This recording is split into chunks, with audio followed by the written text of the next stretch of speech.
caracterizados, aparecía un poco de paisano, están ultimando, en fin, sonido y demás, pero aparecerá vestido de Conde Drácula, el director de la banda San Indalecio. Gracias, Juan. Por cierto, el jueves nos vemos en este plató, será novedad para hablar de una selección de músicos que tienen que ver con una orquesta que está poniendo en marcha la Universidad de Almería. El mundo de la muerte, ya que estamos en vísperas en fin, de todos los santos, de los muertos y demás, esta noche de alguna forma nos reímos, entre comillas o sin ellas, un poco de esto, ¿no? De la muerte y demás, aunque luego realmente se nos ponen los pelos de punta cuando la vemos un poquito de cerca, ¿no? Que es lo que suele pasar. Pero yo le pedí a Antonio esta mañana, a Antonio Burgos, que en alguna ocasión hemos hablado sobre esto, la muerte según la filosofía o las diferentes culturas, cómo se vive esto y cómo se ha vivido, ¿no? En otras épocas de la vida. Déjeme leerle unas cuantas líneas. La muerte se ve de manera distinta dependiendo de la cultura, obviamente. Hay quienes afirman que no le temen y cuando se llega a la vejez la anhelan y la reciben con una sonrisa. Pero, ¿qué pasa después de morir o qué significa la muerte? Estas preguntas intrigan a filósofos quienes han debatido sobre todo el significado de la vida y de la muerte. Bienvenido y buenas tardes, Antonio. Buenas tardes. ¿Es un tema que a ti esto te ha llamado la atención durante tu vida y tus estudios filosóficos y demás o no? Sí, la verdad es que sí. Yo creo que es un tema que a todos nos... Ciertamente que es un tema que preocupa más cuanto más te acercas a la vejez, ¿no? Porque obviamente sabes que está más cerca. Pero de todas maneras, que yo creo que es un tema que habría que enseñárselo a los niños desde el colegio. Porque si natural es nacer, natural es morir tampoco. Y nosotros creo que ocultamos completamente la idea de la muerte. Queremos mantenernos en la vida a costa de cualquier cosa. Claro. Y eso es un problema. La religión que ofrece la reencarnación o las personas que creen en la reencarnación en otra vida, más allá después de la muerte, pues imagino que el temor es mínimo o casi nulo o ninguno, ¿no? Pero claro, esto no ocurre a todo el mundo, Antonio. Joaquín, yo creo que el momento de la muerte, o sea, uno puede tener un conjunto de creencias. Lo curioso es que la ausencia de creencia en una vida después de la muerte es propia de nuestro tiempo. O sea, vámonos a la cultura que tú quieras, al momento que tú quieras y verás cómo, digamos que socialmente todo el mundo creía o pensaba que existía un más allá de la vida, que además daba un sentido a la vida. Porque tú no vas, difícilmente se le preguntaban a Confucio, maestro, ¿y en la muerte qué será? Y Confucio decía, ¿pero has comprendido ya la vida? No, entonces, ¿cómo vas a preguntar lo que es la muerte? Seguramente habrá que comprender un poquito la vida para entender la muerte. Pero digamos que la idea moderna es dudar de si existe una continuidad de la conciencia después de la vida. En las culturas antiguas no existe eso. No. No. No aparece ninguna. En ninguna. No hay un gran filósofo, un gran hombre de ninguna cultura, de ningún momento, que dude de la existencia del ser humano después de la muerte. Ninguna. O sea, no sé si habrá alguno por ahí, pero busquemos donde busquemos, todos siempre han pensado que la vida tiene un sentido, que la muerte tiene otro sentido y que en general es un círculo. Es un círculo que va y viene. ¿Y en qué momento empieza, en fin, a quitarse la venda de los ojos el personal o otras corrientes filosóficas? Yo preguntaría, Joaquín, ¿no? ¿Quitársela o ponérsela? O ponérsela también, es cierto. Muy bueno esto. Porque si venimos de... Yo creo que todo esto empieza con lo que podemos llamar la Ilustración o el modernismo. El modernismo viene en torno a la Revolución Francesa. Sí.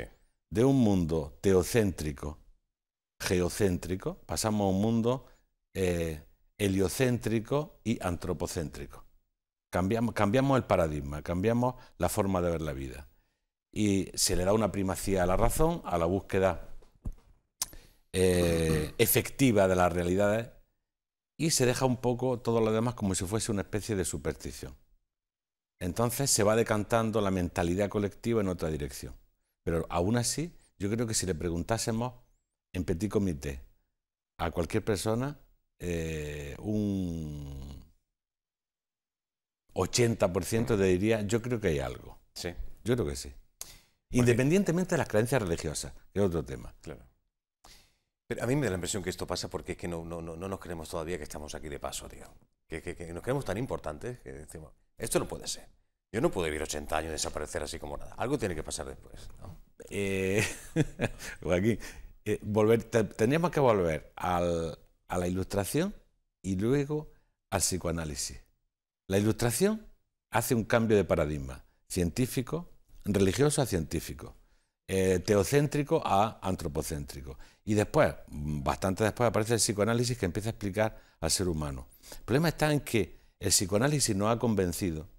Bueno, tengo algunos amigos, muchos amigos médicos, me recuerdo que comentaban entre ellos, ¿conoce algún psicoanalista que haya curado alguna vez a alguien? No, qué bueno. Bueno, no vamos a hacer una crítica, pero el psicoanálisis, que ha estudiado nuestros instintos, parece que nos ha convencido de que la creencia, la intuición de una continuidad es un efecto del miedo a la muerte, con lo cual no hemos enrevesado psicológicamente. Es decir, quizás de una intuición natural de que la conciencia humana es inextinguible y va a seguir, y que tenemos diferentes vehículos que la manifiestan, pero uno sabe, no puede anular su conciencia, nos han dado elementos psicológicos para justificar eso como un miedo ancestral. Entonces me invento algo para calmar el miedo que me produce el dejar de existir. Pero claro, eso es un resorte psicológico que nos viene un poco desde el psicoanálisis, que habría que estudiar también. Porque si un Platón, un Confucio, un Aristóteles, todos los grandes, que creo que no le llegamos ni a la altura del zapato en muchas ocasiones, por lo menos yo, hablaban de un más allá concebido de diferentes maneras, pero que la conciencia humana no se puede extinguir con la muerte. Y estaban convencidos, no convencidos, era una aceptación natural. Tenemos que preguntarnos qué nos ha pasado a nosotros, los hombres del siglo XXI ya, para que nos estemos cuestionando eso y no encontremos ninguna manera de afirmar o de comprender algo que ellos ya sabían. Vengo de esta mañana una cosita que quisiera dar lectura de la forma en la que deberíamos de acostumbrarnos a la muerte según Cicerón, personaje el tipo, Cicerón. ¿no? ¿Sí? Dice Cicerón. Un neoplatónico Cicerón, ¿eh? Dice Cicerón que el filosofar no es otra cosa que prepararse para morir. A esto añadió: quitémosle lo raro, acerquémosla a nosotros, acostumbrémonos a ella, no tengamos nada tan a menudo en la cabeza como la muerte. Pero ¿tú sabes cuál es el concepto platónico y neoplatónico de la muerte ciceroniano? No es exactamente el momento de la muerte. Quien no sabe vivir no sabe morir para ello. Y saber vivir es saber que hay cosas que hay que dejar atrás porque se van. Entonces, para ellos, ¿qué era la muerte? La muerte no era el día en que pierdes la vida. La muerte filosófica es el saber desprenderse de lo que naturalmente tienes que dejar. Por ejemplo, la juventud. La vas a tener que dejar atrás. Por ejemplo, vas a tener que dejar atrás la tersura de tu piel porque te vas a arrugar. Claro. Y como eso es natural, morir es saber aceptar lo que inexorablemente tiene que ocurrir. De hecho, el mismo Cicerón decía que la verdadera libertad estaba en cumplir con libertad lo que necesariamente ocurre. Si necesariamente va a ocurrir, el aceptarlo y comprenderlo, eso es lo que nos da la libertad. Por lo tanto, morir para el filósofo neoplatónico era un saber dejar ir lo que naturalmente se va a ir. Sí, eso sería vivir bien, ¿no? Con lo cual, en el momento último de la muerte, uno también dejaría ir el cuerpo porque la conciencia seguiría. Mientras que si uno está aferrado, tendría graves complicaciones de conciencia, según ya las teorías más orientales, más si quieres esotéricas, que nos hablan de esos tránsitos entre la vida y la muerte, que tienen su fundamentación, ¿eh? Sí. Sí, son interesantes. Resumidamente, dime algo sobre esta, sobre esa fundamentación. Por ejemplo, hoy que estamos en Halloween, casi nadie sabe cuál es el significado de la palabra, de la calabaza de Halloween. Todo el mundo cree que... Bueno, pues eso viene de un mito, y los mitos probablemente son verdades ancestrales. A ver si lo puedo contar en muy brevemente. Vale. Parece ser que viene de Irlanda, bueno, porque Halloween se importa a la lengua anglosajona, pero parece que surge de Centro Europa e Irlanda, de las tradiciones celtas. Bueno, había un señor que era un malvado, era un señor que era jugador, pendenciero, borracho, un vividor. Y entonces dicen que el demonio fue a por él y logró engañarlo. Engañó al demonio. Y entonces el demonio, no lo engañó una vez, lo engaña 2 veces. Y la segunda vez consigue que el demonio lo rechace y que nunca iría al infierno. Entonces, bueno, perfecto, ha engañado al demonio. Pero claro, él estaba en la vida, se muere y como no era bueno, al cielo no podía ir. Tiene que ir al infierno. Y cuando llega al infierno le dice, aquí no, yo te prometí que no venía al infierno, yo no te dejo en el infierno. Al infierno no puede ir. Y al cielo tampoco. Porque lo ha prohibido, y al cielo tampoco porque no es bueno. Entonces dicen que no eran calabazas lo que tenían en Irlanda, sino un nabo. Era un nabo que estaba huecado. Entonces el mismo Lucifer le da un carbón del infierno para que lo ponga en el nabo y se alumbre en el camino, diciendo, vete por donde has venido, es tu problema. Entonces la calabaza representa a aquellos que están entre los dos mundos y no pueden pasar, que es lo más terrible. Claro. Porque lo peor de todo es que... Almas perdidas. Exacto, ellos dan por hecho que existe el cielo y que existe el infierno, pero lo que es seguro es el retorno. El problema es que si no ha ido, no puede regresar. Entonces tiene un estadio intermedio ahí, que es lo peor. Lo que se recuerda entonces en Halloween, con tradiciones muy antiguas, es como si se abriera una puerta que comunica esos dos mundos. Y el peligro por el que hay que ponerse bien y trabajar es esas presencias o esas energías que están entre los dos mundos porque están como muy cabreadas, ¿no? Entonces que habría que tener cuidado con esos elementos. De ahí viene lo del truco o trato, que no es truco o trato, que es o dulce o broma. Lo que pasa es que ellos por las dos palabras que utilizan les viene bien. Nosotros hacemos truco o trato. Entonces ese cuento nos demuestra la creencia en un tránsito cíclico entre la vida y la muerte y que no es bueno interrumpirlo. Entonces podríamos hablar, toda la tradición oriental ha trabajado mucho esto durante miles de años. Nos hablan incluso de los estados post-mortem, de los diferentes estados post-mortem y el regreso. Y está el famoso libro de Raymond Moody y otros que nos hablan de entrevistas a personas que han estado en el tránsito. Y lo curioso es que casi todas coinciden en experiencias muy similares. Entonces, habría que investigar todo eso, pero con la mente abierta. Efectivamente, no contaminada. Eso. Por ninguna religión, ni ninguna filosofía. Sí, simplemente mirarla con lógica. Pero es curioso que en noches como esta de Halloween, que llegó a nuestra cultura hace unos años, como suelo decir yo, para quedarse, porque esto ya no hay manera de echarlo, esto a nosotros esto no ha llegado de nueva. Tú y yo cuando éramos chicos esto no existía. No existía. Vale, pero recordarlo. Joaquín, siempre existió el Día de los Santos y el Día de los Difuntos, que es el día 1 y el día 2. Efectivamente, esto sí. ¿no? O sea, decir esta fiesta, caramba, coinciden las fechas, claro, curioso. Que digo que de alguna forma se ridiculiza la muerte, o nos reímos de ella durante un rato esta noche, pero luego, en fin, nos da un miedo espantoso, ¿no? En cuanto nos da un jamacuco... Cuando nos da un toque de atención. No, nos cuando queda... llega aquella con el... ¿Cómo se llama esto? La parca, ¿no? Los griegos lo llaman la parca. Sí, la azada esta, ¿no? La parca... Va con la guadaña. La guadaña. Va con la guadaña y va segando. Esto es. Hay una obra de Octavio Paz, El laberinto de la soledad, que termina diciendo: dime cómo mueres y te diré quién eres. Me ha gustado esta frase. Muy bueno. ¿Tú te apuntas a esto o no? ¿Cómo? ¿Se muere uno como ha sido en vida o no tiene nada que ver? Todas las tradiciones filosóficas dicen que el buen morir es una consecuencia del buen vivir. No se puede morir bien si ha vivido mal, porque en el fondo es una condensación de todo el momento. Y el que sabe morir con dignidad en general ha vivido con dignidad, creo. Interesante este asunto, ¿eh? Es muy interesante. La pena que solamente tocarlo cuando llega el Día de los Santos. No, hablar de la muerte, yo en alguna ocasión lo he hecho en este plató y también en otra época de vida profesional en radio. A mí es algo que siempre me llamó la atención. Y me da la impresión que se debería hablar con más tranquilidad sobre la muerte, al igual que se habla de la vida.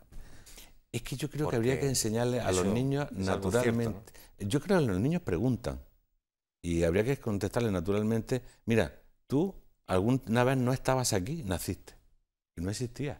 Papá y mamá vivieron, se casaron y tú no existías todavía, por ejemplo. Sí. Y algún día mamá y papá se van a ir, tú te quedarás y tú después seguirás. Vamos a aceptarlo naturalmente. Así es. Y vamos a enseñar a la gente que eso es un proceso natural de la vida. ¿Por qué tanto miedo? Y yo no sé, yo voy a hacer el testamento vital ese, siempre estoy por hacerlo. Yo creo que la Junta de Andalucía, que yo no quiero que me prolongue la vida artificialmente, llegado el caso, ¿eh? Y es que si no lo dices, te pueden tener años con un respirador artificial, con no sé qué. Yo, por ejemplo, a mí no me gustaría que me hicieran eso. Por supuesto. No se lo haría a nadie, pero no lo quisiera, no lo querría para mí. Lo que sí habría que reivindicar también, que de hecho se hace, es igual que si hablamos del derecho a la vida, el derecho a morirse, el derecho a la muerte. Creo que eso sería importante también. Por supuesto, antes lo hemos hablado, incluso con casos muy personales de nuestro entorno, ¿no? En fin, una persona postrada en una cama durante años, rabiando de dolor, oye, pues déjame que deje de sufrir, ¿no? Yo qué sé, ¿no? Yo tomar la decisión... O sea, el derecho de decir yo cuando quiero morirme, ¿no? Yo no tomaría la decisión por otro, creo que eso no puede ser. Pero si la persona, en su estado de conciencia, este caso de la película tan famosa, este hombre gallego. De Mar Adentro de la película, ¿no? Si lo estaba pidiendo y no estaba loco, no era un majara, era un tipo muy cuerdo. Ya lo creo. Pero es que en un mundo que no acepta la muerte, eso se ve como una locura. Claro. O sea, ¿cómo que te vas a querer morir? Si hay que, hasta el último momento, cueste lo que cueste. Pues no, a mí no me interesa ese tema, no lo veo así. Tú fíjate cómo se la castaba la Iglesia, acabo de recordarlo, cuando uno se quitaba la vida, es decir, el suicidio, en otra época de la historia de nuestra querida Iglesia, no dejaban enterrarlos dentro de un cementerio porque no tenían ese derecho. Solo a los suyos. Ellos dejaban solo a los suyos. Como si la muerte supiera de religión. Que una cosa me parece tan triste. ¿Te pones a pensar en esta cosa, Antonio? Sí. No. No sé hasta qué punto las religiones, claro, te van inculcando lo que ellos quieren inculcarte y sobre todo también te hablan de la muerte, ¿no? Claro. Te van moldeando de alguna forma. El problema está en que las religiones llamadas del libro, que son las monoteístas, o sea, tanto el islamismo como el cristianismo como el judaísmo, que tiene una raíz común, han planteado un sistema muy triste para la muerte. Porque puede ir al cielo, al infierno o al purgatorio. O sea, es que a mí eso me cuesta mucho. Por eso yo soy más favorable de la doctrina o del pensamiento tanto oriental como ancestral. Porque tanto en América como en Centro Europa como en Oriente, la idea de la reencarnación, si se explica bien como el retorno de la conciencia para seguir aprendiendo, con el objetivo de no volver más, que sería el nirvana, vamos a entenderlo bien. O sea, ellos no quieren venir muchas veces, ellos quieren dejar de venir para ir a otra cosa. A mí me parece mucho más filosófico que el planteamiento de las religiones del libro, que es en un lapsus de 70, 80, 90 años, te juegas la eternidad. Eso es muy duro, ¿eh? En 70, 80 años de vida te juegas la eternidad. Eso me parece una injusticia brutal. Pero ¿y por qué ser eterno? ¿Por qué? ¿Para qué? ¿Por qué qué? Porque ¿para qué se quiere ser uno eterno? ¿A ti te gustaría ser eterno, Antonio Burgos? Tal como estoy ahora, ¿no? Tal como estoy ahora, y mucho menos pensando. No, es que todo eso habría que estudiar qué significa eso, ¿no? ¿Qué significa esa conciencia que regresa? ¿Qué significa la experiencia de la vida? ¿Qué significa el crecimiento interno? Hasta que la conciencia se convierta en otra cosa. Sería un tema... O sea, creo que todo filosóficamente tiene su ajuste, pero hay que estudiar las bases, los fundamentos, para luego llegar a conclusiones más elevadas. Si no, parecen afirmaciones gratuitas. Claro. Es un tema, la verdad, que interesante donde los haya. Sí, yo creo que sí. Bueno, un placer como siempre hablar contigo. ¿Qué tenéis preparado para el Centro Idealia, que no lo hemos nombrado? Aunque, en fin, apareció en el rótulo. ¿Una actividad próxima? Pues el jueves, el viernes pasado tuvimos un aula de formación musical muy interesante. Eso ya ha pasado. Y este jueves se hace la apertura del curso de filosofía que corresponde a este mes. Bueno, así que el jueves a las 8:30. Vamos a hablar del centro que está en la avenida Pablo Iglesias 134, que siempre voy 2 números más arriba. Gracias, Antonio. Un placer, Joaquín, como siempre. Un placer estar aquí. Te deseo larga vida. Igualmente. Siempre que sea plena, si no, más vale que se acorte un poquito. No hay problema. Vale. Bueno, salimos de nuevo al exterior. Juan Domínguez, ¿dónde nos llevas? ¿Cómo se está desarrollando? A las 8:15 aproximadamente comienza, digamos, un poco de forma oficial esta Noche en Negro en la capital almeriense. ¿Por dónde andas? Cuéntame, adelante. Sí, Joaquín, otro de los lugares que año tras año participan en esta Noche en Negro es precisamente son los buenos amigos de la Escuela Municipal de Música de Almería, del EMA, que acaba de terminar hace tan solo unos segundos la actuación infantil con una respuesta